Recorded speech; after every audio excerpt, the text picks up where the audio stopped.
'Twas down the glen one Easter morn to the city fair rode I.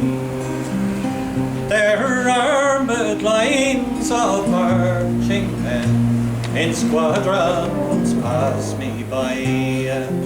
No fife did hum nor battle drum did sound out its dread tattoo, but the Angelus bell or the Liffey swell rang out in the foggy dew. Right proudly high over Dublin town they hung out the flag of war. 'Twas better to die 'neath an Irish sky than at Suvla or at Sudel Bar. And from the plains of Royal Meath strong men came hurrying through, while Britannia's Huns with their long-range guns sailed in through the foggy dew. The night fell black, but the rifles crack made perfidious Albion reel.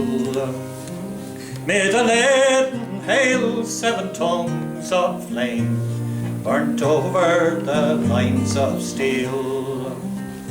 By shining blade a prayer was said that to Ireland her sons might be true.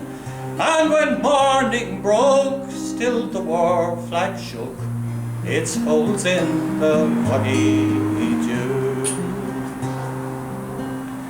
But alas, they fell, and the requiem bell rang mournfully and clear for those who died at Eastertide in the springtime of the year.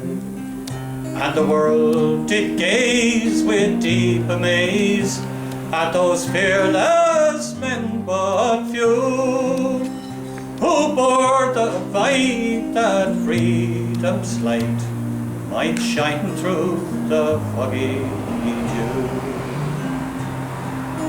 And as back through the glen I rode again, my heart with grief was sore, for I parted then with valiant men I never would see more. And as to and fro in my dreams I go, I kneel and pray for you, for slavery fled, oh glorious day, when you fell in the foggy dew.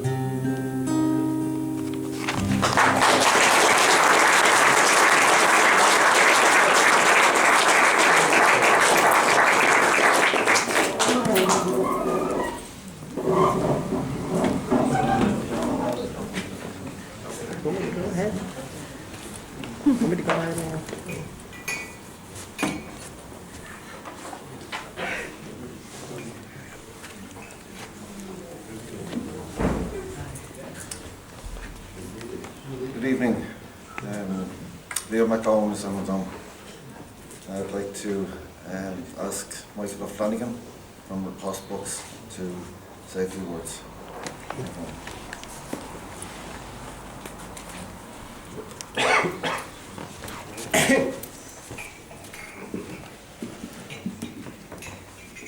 Did the card again, August public tony come ma.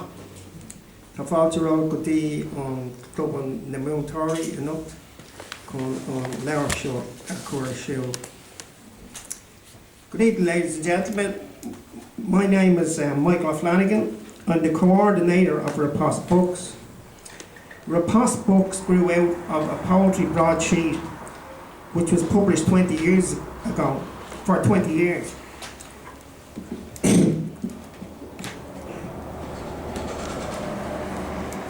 Among the history books we have published are a biography of Henry John McCracken, a history of Dribna Castle, a history of Richmond Barracks, and a history of Kehoe Square. At the outset, I'd like to say a few words about Leo Johnson and Frank Allen. They are two of the most kind, positive, idealistic, and even-tempered people I have ever met. Which is amazing that I should have two friends like this, because anyone who knows me will know that I am completely cynical, short-tempered, and volatile. But I have to say it has been a real pleasure working with these guys since Leo decided to publish his book with Riposte. I was amazed to find out that Leo had been an altar boy in St. Agnes's Church in Clonard. Because it probably doesn't match with what he's been up to since. But I went to school in St. Agnes's and made my communion and confirmation in the same church. I also spent 4 years in Bolton Street College studying printing, while Leo studied there for 4 years to become a draftsman. Sadly, new technology has devalued and diminished the value of both of these ancient skills. Leo has devoted a large chunk of his life to producing this spectacular book on Patrick Pearse and the men who fought alongside him in 1916. He's proud of his family's association with 1916, and in particular his granduncle Henry, whose 1916 medal is held in Kilmainham Jail Museum. Leo has played his part as an activist, as a member of the 1916 Relatives Committee, and in the struggle to save Moore Street. I won't say too much about the book. I'll leave that to Frank Allen, who is better qualified to evaluate these things than myself, except to echo one of his lines. Leo Johnson's Pearse's Own is a remarkable and unique tribute to the group of men and their families from the foothills of the Dublin Mountains. I commend this book to you.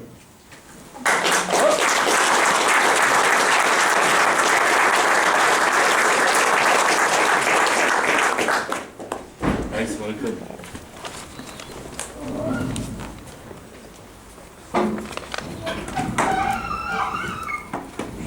We'll try and operate without the mic. Thanks very much, Michael, for those kind words about even temperament. You never saw me on a football field. I had my father's temper. I was sent off about 5 times between my soccer and Gaelic career, and it was always for bad lipping the referee. Never forgetting that. Is mór an ardum bheith seo in Ochtí Glum na Múntóirí an ócáid anstarúil seo, chun caint libh faoin leabhar nua úntaach seo Pearse's Own, cuireadh an údar Leo Johnson. What a fabulous centenary year we have had this year.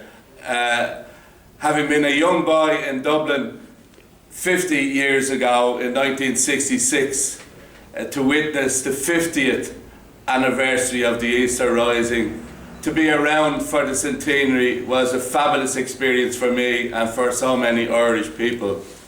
And I would say that this was achieved a little bit against the tide, because I believe it came more from the people of Ireland, the ordinary people of Ireland, and the communities who embraced it wholeheartedly. However, we knew for years back that the revisionists were hiding in the long grass, ready to strike. I remember a good few years ago listening to the radio one morning and listening to an interview with Ken Livingstone. He was being interviewed on Radio Éireann, and I was really shocked by the interview and I was embarrassed by it. That evening I was at a union meeting in Liberty Hall, and for some reason Ken Livingstone was in Liberty Hall, and I felt compelled to go over and shake his hand and to say, I hope you didn't think that that interviewer represented all Irish people. And he shrugged and he said, that didn't worry me. He said, I suffer that every day of the week in Britain. He said, I would look upon people like that as self-haters. They are people who suffer from something which is quite common. It is a post-colonial inferiority complex. They hate their independence, they don't want to commemorate it, and they certainly don't want to celebrate it.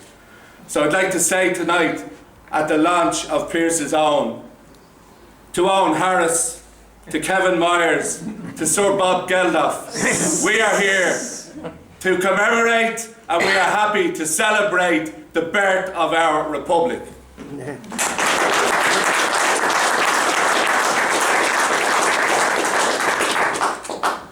This struck me very forcibly at the Olympic opening ceremony. I stayed up and I watched all the countries. There were countries in the world that I didn't know existed, small little islands, walking behind their own flag.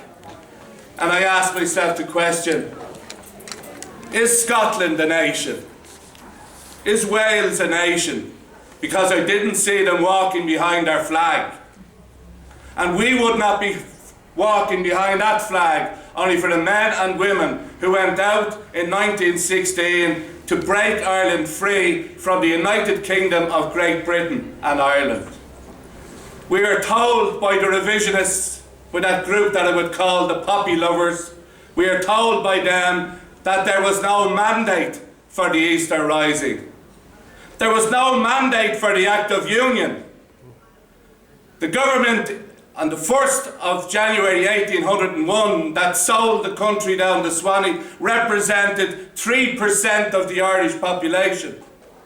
So the Irish people never voted for the Act of Union, and therefore the people in 1916 had every right to go out and strike to remain and fight for their independence.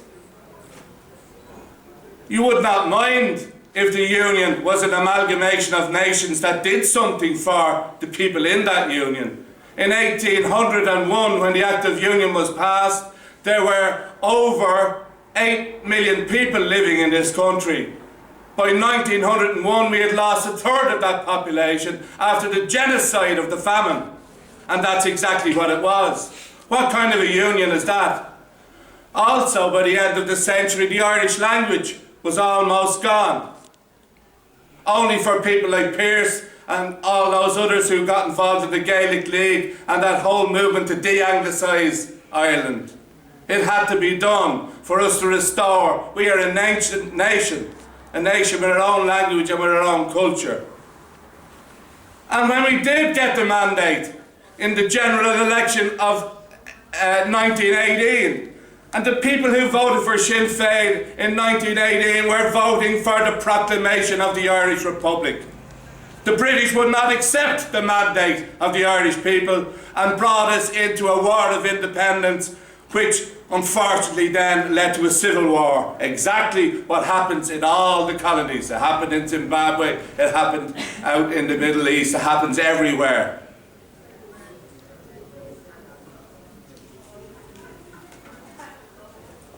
I told you I had a bad temper.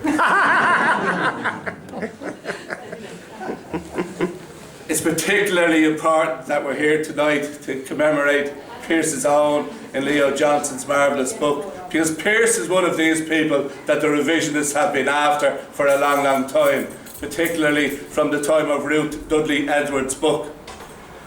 Talked about him being a mystic, a visionary, with his head up in the air. What a travesty of a brilliant man. A man who could have had a very comfortable life. A man whose father was a famous monumental sculptor in Dublin. A man who was a journalist, a playwright, a barrister, and instead he had a vision not only for Ireland, but for the youth of Ireland and for education so well expounded in The Murder Machine. I've been involved in education for over 30 years, and Patrick Pearse's theory of education is one that is so far-reaching and well before its time, because he was about the education of the full person, the extracurricular activities, the sport, the drama. Think about your own education. The days that you remember from school are not the geography classes, not the maths classes. You'll think about the trip into town, the historical tour. You'll think of the school concert or the final in Croke Park.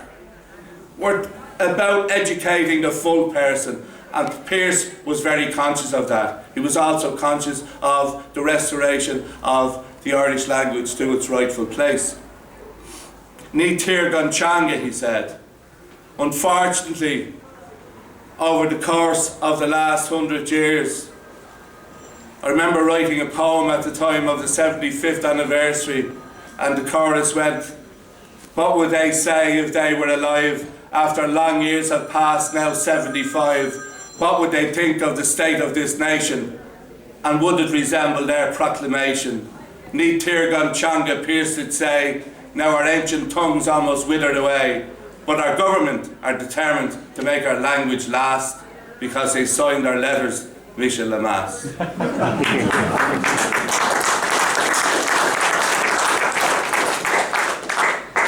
I was once in the early 90s teaching in Ringsend Technical Institute, and we went on a school trip to France. There were 2 French teachers and me and a group of students. I didn't know much French, but we were on the metro, and the lads and girls were about 15 years of age, and they were getting great banter with the Parisians. It was great fun, and this Parisian said to one of the lads on the metro, "Ah, but you're English." And they said, "We're not English, we're from Dublin, we're Irish." And when we went back to the hotel after, we had a discussion about it. Why did he think that they were English? They were speaking English, and they were wearing Newcastle United and Liverpool football jerseys. And I tried to talk for a while about our language being a badge of identity. It's amazing as years roll on, you travel on the Lewis or on the 123 as I was tonight, you would hear every language on earth. You'd nearly drop dead if you heard Gaelic. But you do now and again, and it gives you a spring in your heart. I'm not going to talk for too much longer, except to say, with the centenary and how the communities embraced it, I would love, like a lot of people did this year, to get involved in reenactments. I'd love to go down a time tunnel. I'd love to be able to talk to Pearse. I would have loved to have been out in Glasnevin to hear his fabulous speech at the graveside of Donovan Rossa in August 1915. Because when Tom Clark asked Pearse to do that, he said, "Make it as hot as hell." This is what it might have been like.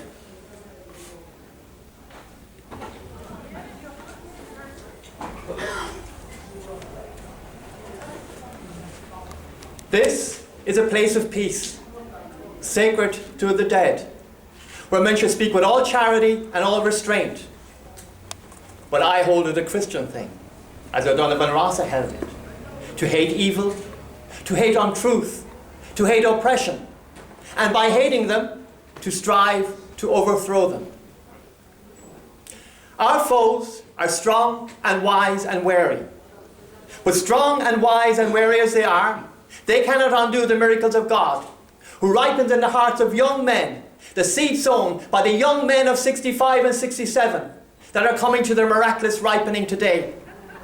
Rulers and defenders of realms had need to be wary if they would guard against such processes. Life springs from death, and from the graves of patriots, men and women, spring living nations. The defenders of this realm have worked well in secret and in the open. They think they have pacified Ireland. They think they have purchased half of us and intimidation of the other half. They think they have foreseen everything. Think they have provided against everything. But the fools, the fools, the fools, they have left us our Fenian dead.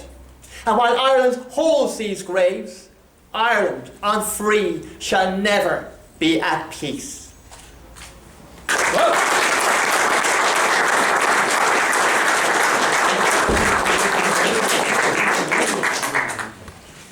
In the audience tonight, we have probably one or more relatives of the Pearse family, of Pádraig Pearse. And one man who I met recently, Owen McLaughlin, his father, Pearse McLaughlin, wrote a fabulous book called Last Moments. And Last Moments is a book that I have used quite a lot, and particularly in association with James Connolly Heron, great grandson of James Connolly, who was in the audience as well. for the preparation of her show, 7 Lives for Liberty. These wonderful last moments, and one of them, which has only increased my admiration for the Capuchins and how they treated with the Easter 1916 leaders. I was so delighted to see Brother Kevin be awarded the People of the Year award, and I would say openly here tonight that the Capuchins have done more for the poor of Dublin than a lot of people involved in the labour movement. And I would like now to go back into that time tunnel and ask Father Aloysius to read a little piece from his memoir. Thank you.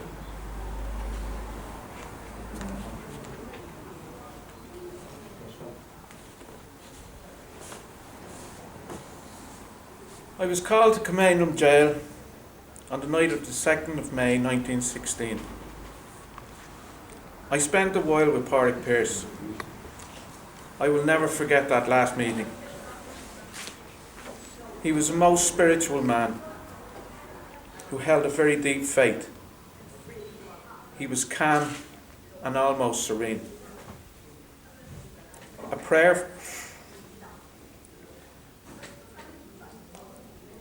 He was a prayerful man. A soldier interrupted our prayer and asked me to leave.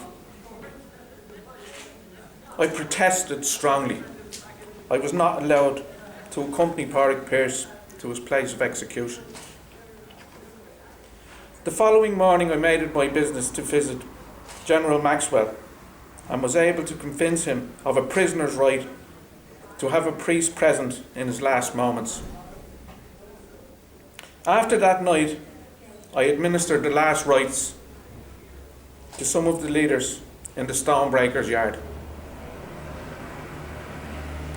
The horror of those awful scenes will remain with me for the rest of my life.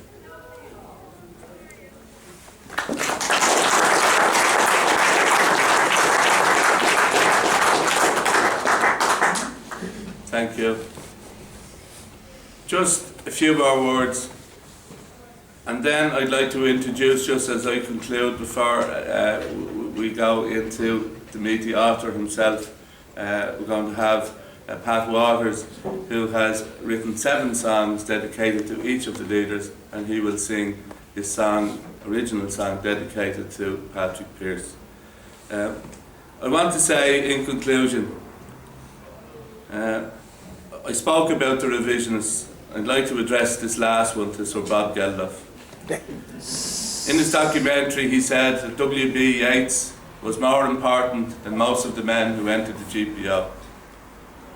When I read Leo Johnson's book, I read about a young girl in Rathfarnham, Anne Caffrey, who along with a colleague worked for a company called Kula Industries. Kula Industries, a company that specialised in preparing products linked with Celtic mythology, Cuchulainn and Ferdia, Tirnanog and Usheen, all wonderful. But Anne Caffrey and her colleague, their families were out fighting at Easter week 1916, and when they returned to work they were sacked.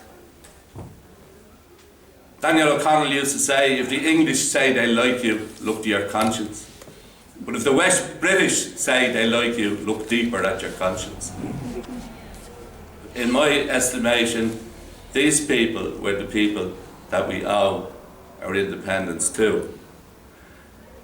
When Leo Johnson approached me with his book, I was amazed by how he used all of the archives, all of the newspaper reports.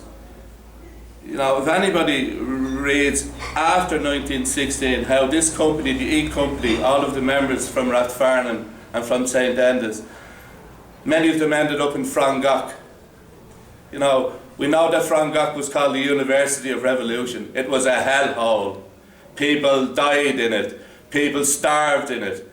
One of the prisons was in a distillery where they lay at night and rats ran over their faces. So I want to say that back to Sir Bob Geldof.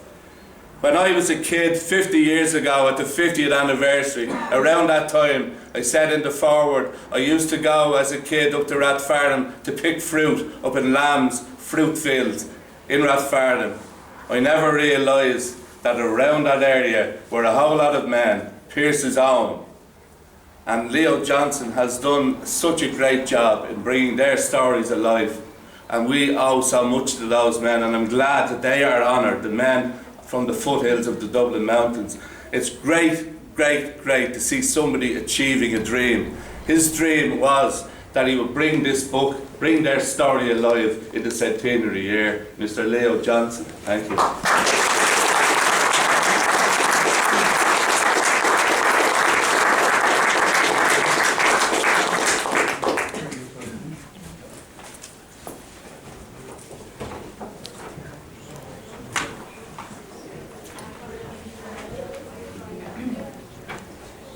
Mahar, McClan, agus McClan Mór, McCardian, agus McCardian nig féach mé.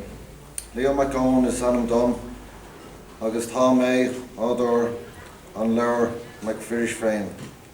Agus bamatlam fáilte tusa go dtí an club Moontári. Come leis scéal, bade mé a caint to Berla. Printed in the Republic of Ireland by Sprint Printing Rathcoole on 8-gram ivory book wove. Hardback, hand-bound in Kenny's Bindery, Galway in ivory green Wilburn, with block gilt on spine. Extent 378 printed pages. The names of the members of Pearse's Own are in italics throughout. 147 different sources of information were used. Published by Riposte Books, Michael O'Flanagan, author of The Great Book of Kilmainham. Forward by Frank Allen, playwright, and author of 7 Lives for Liberty. Dust cover graphics by my daughter, Aisling Ann McShawn Johnson.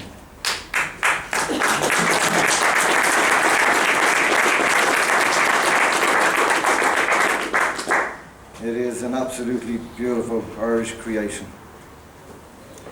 I spent more than a year full-time and 5 years or more part-time writing Pearse's Own.